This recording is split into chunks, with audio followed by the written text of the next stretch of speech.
Hey everybody, I'm just popping on today to share my Oddtober pages.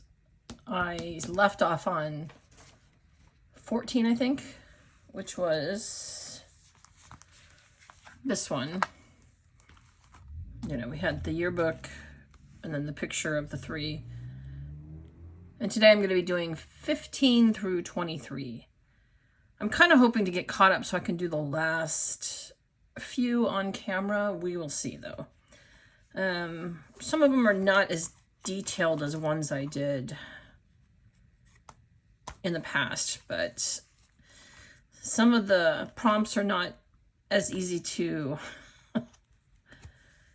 do as I expected. So, yeah, so where we left off was I realized it was them all along. The three of them that knew each other. The witch, the smiling man, and then my relative. So in 15 it says, I continue to explore the bookshelf. I find a small, strange-looking clock. I pick it up, moving the dials to 10:31, and suddenly the bookshelf begins to shudder and quake open. It's a secret passage. So let me get this pulled out. Hang on.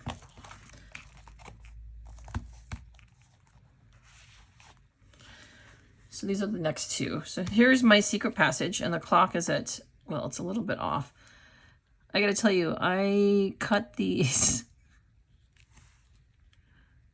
These are little thin pieces of paper that I have cut to look like that. And I made a sliding bookshelf. Ah, there's a secret passage. This is my first time making something like that. Sorry, now it's all like...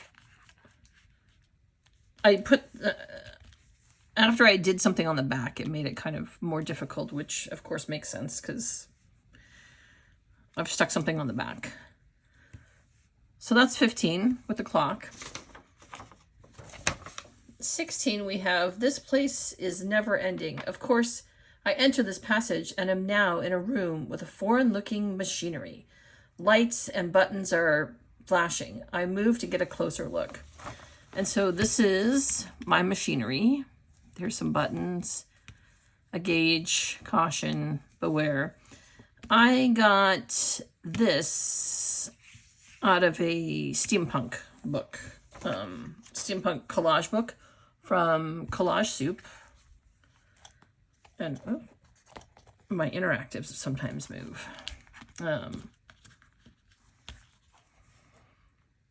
But I thought it fits sort of where the story is going, and that's why it's on. That's why I did this machine. So 17 says, as I'm looking, a lot of the gadgets on the machine are familiar to me. And it hits me. It matches the schematics in my pocket. So I take out it out of my pocket and begin to inspect the schematics or the blueprint, whatever. So now I'm going to move this over because we're going to start this way. So here I just printed out another schematics that I had printed. It's in a secret little pocket here. This is the same machine, just a little more close. And yeah, so you can pull out the schematics and check out the machine. 18. Oh, that's the one I just did. Oh no, 18. I've got it. I punch in the sequence of operations so it reads as it reads in the blueprint. This is so tiny, you guys, sorry.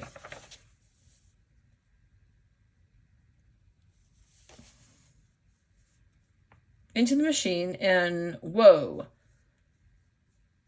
The machine rattles, and I see 3 ghostly figures float from behind the haunted contraption. And so I have, oh, this bookcase, sorry. And so here's my contraption. Here's my ghostly figures. popping out from behind it. Trying to see if I can see this. I love it when I suddenly realize I'm not filming part of it. 19. It's my relative, my nemesis, and the witch. They have a message for me. In haunting unison, they say, "Save us from this house. Please set us free." And that's what this one is. I know they're different ghosts. I'm just doing ghosts. I was going to do creepier ghosts, but I was kind of hoping at Thanksgiving that I was going to share this storybook thing I'm doing, because I'm hoping to do last year, so I can at least have that with my nieces. I think I mentioned that in the other one. So I'm trying not to make things too scary because they are 11, 9, and 5. I may skip showing the 5-year-old. I don't want her dreaming of ghosts or something when this story is actually not that scary. Anyway, so there's my "Save us from this house. Please set us free." And then 20 is "I pick my jaw up off the floor." And that's supposed to be me. Saying, "Ah," you know, and then I took some brown paper and I stamped it with a couple of different kinds of stamps, especially some question marks, because I'm like, what is going on? That's how I felt with the... Originally, I was going to try and make this jaw hinge, but I couldn't find the right skeleton skull to do that, to make it work. So it's unfortunately not an interactive page. 21. I slowly realize what's happening. Their poor spirits are trapped in a time loop, and I've been dragged into it. I need to save us all. What's causing this, though? Oh, the Zoltar machine. And so this is how I've done the time loop, you know, spinning.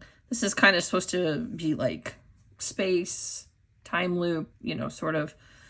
And I've put no escape and a couple of Zoltar things. I put them up on foam so that they kind of stand out.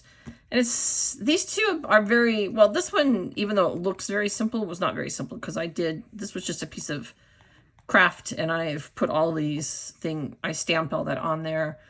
And this was actually just a blue piece, well, it's a blue piece of paper with sort of, there might be some light stars in the background, but I stamped a bunch and then I splattered a bunch to make it look more sort of space, other universe, otherworldly kind of time loop. 22. So shaken, I run back to the basement where Zoltar is.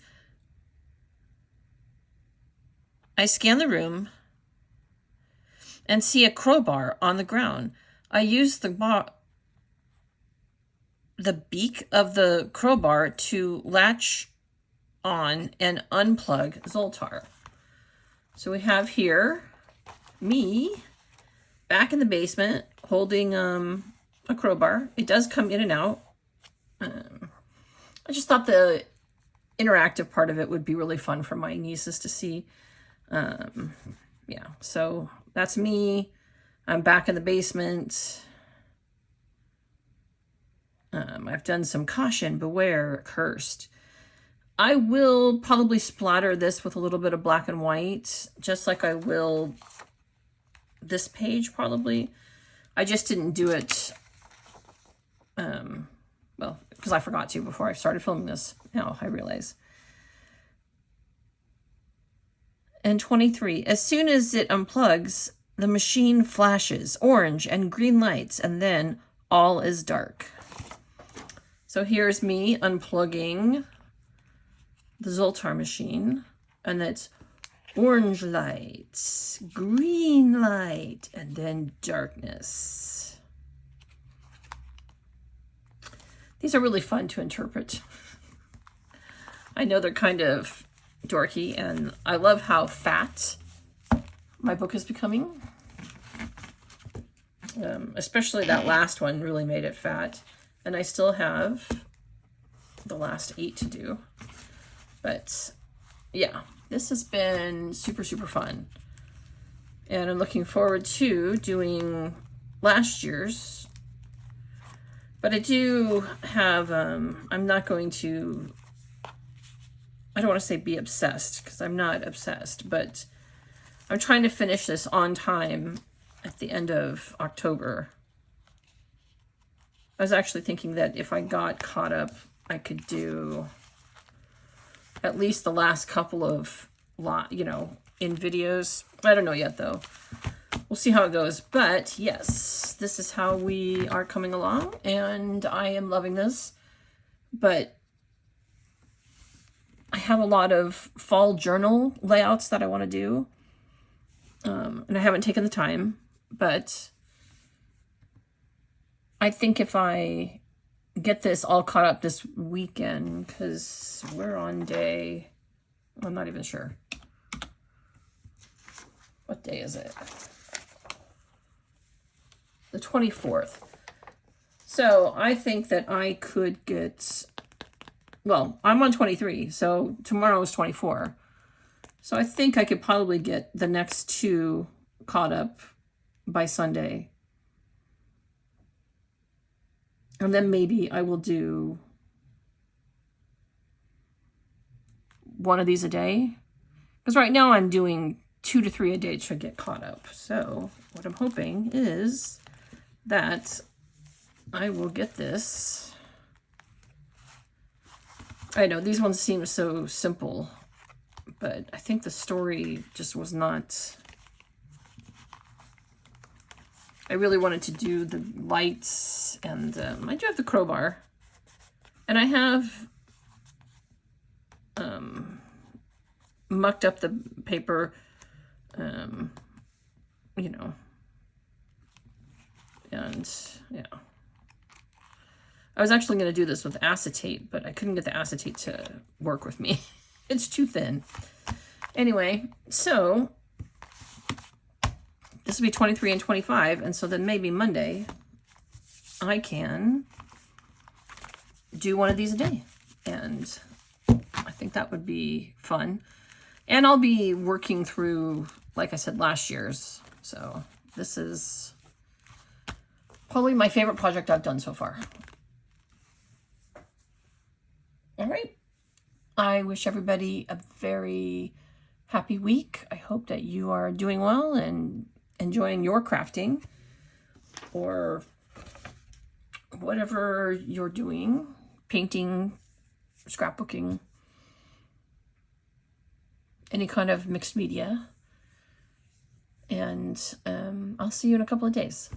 Thanks.